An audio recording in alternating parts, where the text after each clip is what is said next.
സൗകര്യങ്ങളില്ലാത്തവരിലേക്ക് നിങ്ങൾ നോക്കണേ. വലാ തൻദുറു ഇലാ മൻ ഹുവ ഫൗഖകും, നിങ്ങളെക്കാളും സൗകര്യമുള്ള കൊടുത്തവരിലേക്ക് നോക്കല്ലേ. വദാലിക അജ്ദറു അല്ലാ തസ്ദറു റഹ്മത റബ്ബിക്കും, അല്ലാഹു നിങ്ങൾക്ക് ചെയ്യുന്ന നിഅമത്തുകൾ അത് നിസ്സാരമായി കാണാതിരിക്കാൻ നിങ്ങൾക്ക് ഉത്തമം താഴേക്ക് നോക്കലാണ്, മേലോട്ട് നോക്കല്ലേ. അവ അത്ര കിട്ടിയല്ലോ, എനിക്ക് അത്ര ഇല്ലല്ലോ എന്ന് പറയല്ലേ. എന്റെ അത്ര പോലും ഇല്ലാത്തവർ ഈ ഭൂമിയിലുണ്ടല്ലോ എന്ന് പറയും. ഇങ്ങനെ അല്ലാഹു ചെയ്ത നിഅമത്തുകൾ നമ്മൾ അറിയണം. നമുക്ക് നിഅമത്ത് അല്ലാഹു ഒരുപാട് തന്നിട്ടുണ്ട്. ആ നിഅമത്തുകൾക്ക് ശുക്ർ ചെയ്യേ, പരാതി പറയല്ലേ, അല്ലാഹുവിനെ സംബന്ധിച്ച് കുറ്റം പറയല്ലേ. സിദ്ദീഖ് റളിയല്ലാഹു അൻഹുവിനോട് മഹാനായ ജിബ്രീൽ അലൈഹിസ്സലാത്തു വസ്സലാം എന്നിട്ട് പറഞ്ഞു, നബിയേ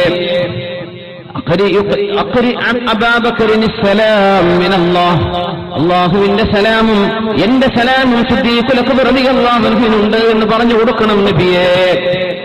എന്താ കാരണം? ജിബ്രീൽ എന്ത് പറ്റി? നബിയെ സിദ്ദീഖ് റളിയല്ലാഹു അനുഭവിച്ച വേദന അതാരോടും പങ്കുവെക്കാതെ സഹിച്ചതിന്റെ പേരിൽ സിദ്ദീഖ് തങ്ങൾക്ക് അല്ലാഹുവിന്റെ സലാമുണ്ടെന്ന് പറയണേ. അഷ്റഫുൽ ഖൽഖ് തങ്ങൾ സിദ്ദീഖ് എന്നവരെ കണ്ടിട്ട് ചോദിച്ചു, യാ അബൂബക്കർ, അല്ലയോ സിദ്ദീഖ് എന്നവരെ, അല്ലയോ സിദ്ദീഖ് എന്നവരെ, ഇന്നല്ലാഹ യുഖ്രി അലൈക അസ്സലാം, അല്ലാഹു നിങ്ങളോട് അസ്സലാമു അലൈക്കും എന്ന് പറഞ്ഞിട്ടുണ്ട്. ഇതിലപ്പുറം എന്താ വേണ്ടത്? എന്താ വേണ്ടത്? ജിബ്രീൽ അലൈഹിസ്സലാം നബിയോട് വന്ന് പറഞ്ഞിട്ടുണ്ട്, നബിയെ ഖദീജ ബീവി റളിയല്ലാഹു അൻഹ വരും, കയ്യിലൊരു പാത്രവും പിടിച്ച് നടന്നു വരുന്നുണ്ട്. ഖദീജ ബീവി, അങ്ങയുടെ പ്രിയപ്പെട്ട ഭാര്യ ഖദീജ റളിയല്ലാഹു അൻഹ ബീവി വന്നാൽ അല്ലാഹു അവർക്ക് സ്വർഗം തന്നിട്ടുണ്ടെന്ന് പറയണം, അല്ലാഹുവിന്റെ സലാമുണ്ടെന്ന് പറയണേ. ഖദീജ ബീവിയെ കുറിച്ച് പറഞ്ഞിട്ടുണ്ട്. സിദ്ദീഖ് റളിയല്ലാഹു അൻഹുവിനെ കുറിച്ചാണ് പറയുന്നത്. സിദ്ദീഖ് എന്നവരോട് അല്ലാഹുവിന്റെ സലാമുണ്ടെന്ന് പറയണേ. ചോദിച്ചു, യാ അബൂബക്കർ, സിദ്ദീഖ് എന്നവരെ, എന്തോ ഒരു വേദനയാണ്, ഏത് വേദനയാണ് നിങ്ങൾ സഹിച്ചത് എന്നോട് പറയാത്തത്? നിങ്ങളോട് അല്ലാഹുവിന് ഇഷ്ടമായി എന്ന് പറയുന്നുണ്ട്, അല്ലാഹുവിന് നിങ്ങളോട് പൊരുത്തമായി എന്ന് പറയുന്നുണ്ട്. സിദ്ദീഖ്, എന്താ നിങ്ങൾക്ക് പറ്റിയത്? നബിയേ 7 വർഷമായി എനിക്ക് പല്ലിന്റെ വേദന തുടങ്ങിയിട്ട് 7 വർഷമായി. പല്ല് വേദന ഉള്ളവർക്ക് എന്റെ വേദന വിഷമം അറിയുള്ളൂ. അല്ലാഹു സലാമത്ത് കൊടുക്കട്ടെ. 7 വർഷമായി എനിക്ക് പല്ല് വേദന ഉണ്ടായിരുന്നു നബിയേ. ആ പല്ല് വേദന ഞാൻ സഹിച്ചതാണ്. നബിതങ്ങൾ എന്ന് പറയുന്നത്, നബിതങ്ങൾ തിബ്ബാണ്. അല്ലാഹുവിന്റെ ഹബീബിന്റെ ഉമിനീര് കൊണ്ട് ശിഫയുണ്ടല്ലോ. ആ ശുദ്ധീകരിക്കുന്നവരുടെ കാലല്ലേ ഗാർ സൗറിൽ കിടക്കുമ്പോ, അന്ന് മദീനയിലേക്ക് ഹിജ്റ പോകുമ്പോ പാമ്പ് കൊത്തിയിട്ട് അതിന്റെ വിഷം അനുഭവിച്ച വേദന കരഞ്ഞ് കണ്ണുനീര് നബിയുടെ കൺമുമ്പിലേക്ക് അവിടുത്തെ കവളത്തേക്ക് ഊറ്റിയപ്പോഴാണ് ശുദ്ധമായ ഉമിനീര് കൊണ്ട് തടവി കൊടുത്തത്. ഇൻസ്റ്റന്റിലി ശിഫ കിട്ടിയില്ലേ? ഉടനെ ശിഫ കിട്ടിയില്ലേ? അങ്ങനത്തെ നബിയോട് ഒരൊറ്റ വാക്ക് പറഞ്ഞാൽ, നബിയെ അങ്ങയുടെ പരിശുദ്ധമായ ഉമിനീര് കൊണ്ടൊന്ന് തടവി തന്നാൽ എന്റെ പല്ലുവേദന പോകുമല്ലോ എന്ന് പറയാമായിരുന്നു സിദ്ദീഖ് എന്നവർക്ക്. പക്ഷേ പറഞ്ഞില്ല. സിദ്ദീഖ് റളിയല്ലാഹു അൻഹു നബി ചോദിച്ചു, സിദ്ദീഖേ, നിങ്ങളത് എന്നോട് എന്തേ 7 വർഷമായി പറയാതിരുന്നത്? കൈഫ അഷ്കുൽ ഹബീബ ഇലൽ ഹബീബ്, നബിയേ മഹ്ബൂബായ അല്ലാഹുവിനെ, മഹ്ബൂബായ അങ്ങയോട് എനിക്ക് പരാതി പറയാൻ പറ്റുമോ? ആണ് സിദ്ദീഖ് റളിയല്ലാഹു അൻഹു. അല്ലാഹു നമ്മുടെ മെഹബൂബല്ലേ നബിയെ? നമുക്ക് ജീവൻ തന്നത് അല്ലാഹു അല്ലേ? ശ്വസിക്കാൻ ഓക്സിജൻ വെച്ചത് നമ്മളാരുമില്ലല്ലോ, അല്ലാഹു അല്ലേ? നമ്മളെ വളർത്തുന്നത് അല്ലാഹു അല്ലേ നബിയെ? അവൻ നമ്മുടെ മെഹബൂബല്ലയോ? ആ മെഹബൂബിന് അങ്ങും എന്റെ മെഹബൂബാണ്. ഒരു മെഹബൂബിനെ പറ്റി മറ്റൊരു മെഹബൂബിനോട് പരാതി പറയാൻ പറ്റുമോ നബിയെ? അതുകൊണ്ട് ഞാൻ പറഞ്ഞിട്ടില്ലെന്ന് സിദ്ദീഖ് റളിയല്ലാഹു അൻഹു. നമ്മളൊക്കെ ഒരു അസുഖം വരുമ്പോൾ വാട്സപ്പിൽ വിടുക, ഞാൻ ഹോസ്പിറ്റലിലാട്ടോ, എനിക്ക് വേദന ഉണ്ട് കേട്ടോ, കാലിന് അവിടെയാണ് ഇവിടെയാണ്, ദ്വാരക്കാനൊക്കെ വസിയത്ത് ചെയ്ത് വേണം, കുഴപ്പമില്ല. പരാതിയായിട്ട് പറയരുത്, ഞാൻ കുടുങ്ങിയിട്ടുണ്ട് എന്ന് പറയരുത്. അല്ലാഹു എല്ലാവരും ശിഫ കൊടുക്കട്ടെ. അല്ലാഹു എല്ലാവരും ശിഫ കൊടുക്കട്ടെ. ഹബീബായ നബിയോടുകൂടെ സുബ്ഹി നിസ്കരിച്ച് മടങ്ങുന്ന ഒരു സുഹാബി, സുബ്ഹി നിസ്കാരം കഴിഞ്ഞാൽ പെട്ടെന്ന് ഇറങ്ങിപ്പോകുന്നത് വീട്ടിലേക്കാണ്. എല്ലാവരും ഒരു നോട്ടം നോക്കാൻ തുടങ്ങാറായി. എന്തേ ഇയാൾക്ക് നിസ്കാരം കഴിഞ്ഞാലും ഇരിക്കണ്ടേ, ഒന്ന് ദിക്റ് ചൊല്ലണ്ടേ, ഒരൽപ്പം ഖുർആൻ ഓതണ്ടേ, ഒരൽപ്പം ദുആ ചെയ്യണ്ടേ? ഇതൊന്നും ചെയ്യാതെ ഓടുകയാണോ ആളുകളൊക്കെ? ഇങ്ങനെ നമ്മൾ മലയാളികൾക്ക് പ്രത്യേകിച്ച് ബാക്കില്ലോ എന്താ ചെയ്യേണ്ടതെന്ന് നമ്മുടെ പ്രധാന ഇൻട്രസ്റ്റ് അല്ലേ? നമ്മളെങ്ങട്ടാ പോകണമെന്നല്ല, നരകത്തേക്ക് പോവുകയാണല്ലോ. റബ്ബേ, എന്റെ കഥ എന്താണെന്ന് നമ്മൾ ചിന്തിക്കണില്ല. അതാണ് വിഷയം. നമ്മളാകെ മറ്റുള്ളവരിലേക്കാണ് നോക്കണത്. അവന് വല്ല കുഴപ്പമുണ്ടോ?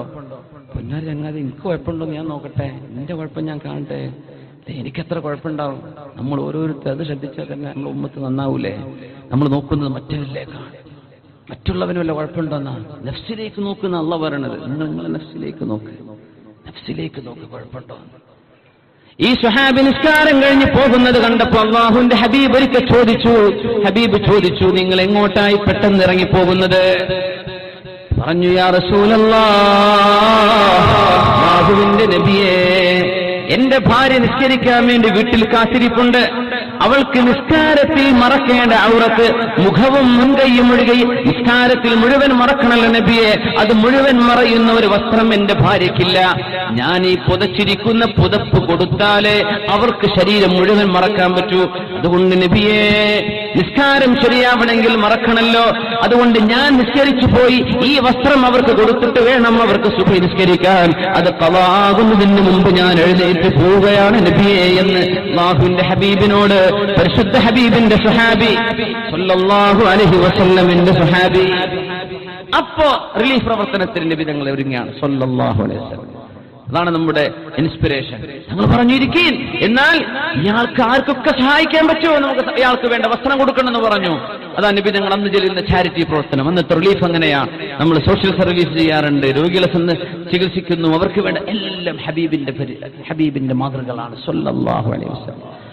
ഇയാൾക്ക് വേണ്ട വസ്ത്രം കൊടുക്കണം, എല്ലാവരും സഹകരിക്കണം എന്ന് പറഞ്ഞു. എല്ലാവരും ഉള്ളതെടുത്ത് കൊടുക്കാൻ തുടങ്ങി. ഓരോരുത്തർ കൊണ്ടുവന്ന ഷാളും വസ്ത്രമൊക്കെ കൊടുക്കുകയാണ്. കുറെ വസ്ത്രമായി. അന്ന് വീട്ടിലേക്ക് എത്താൻ നേരം വൈകിയപ്പോ നമ്മളെ പെണ്ണുങ്ങളും നാട്ടിലില്ലേ, നമ്മളെ പെണ്ണുങ്ങളും ഇവിടെ ഇരിക്കുന്നുണ്ടാവില്ലേ, കേൾക്കുന്നുണ്ടാവില്ലേ, ഇവർക്കൊന്ന് കേൾക്കണ്ടേ. അല്ലാഹുവിന്റെ റസൂലിന്റെ സ്വഹാബി വീട്ടിലേക്ക് എത്തിയപ്പോ സാധാ വരുന്നതിലും നേരം വൈകിയപ്പോ ഭാര്യ ചോദിച്ചു, അല്ല നിങ്ങൾ എന്തേന്ന് വരാൻ നേരം വൈകിയത് എന്ന് ചോദിച്ചു. ഒന്നുമില്ല, നിബിധങ്ങൾ വിഷയമറിഞ്ഞു. അപ്പൊ കുറെ വസ്ത്രം തന്നിട്ടുണ്ട്. നമ്മളെ പെണ്ണുങ്ങൾ എന്ത് പറയും, നിങ്ങൾ കുറച്ച് മുമ്പ് തന്നെ പറഞ്ഞുകൂടായിരുന്നോ എന്ന്. ആ മഹദി പറഞ്ഞ വിഷയം എന്താണെന്നറിയോ?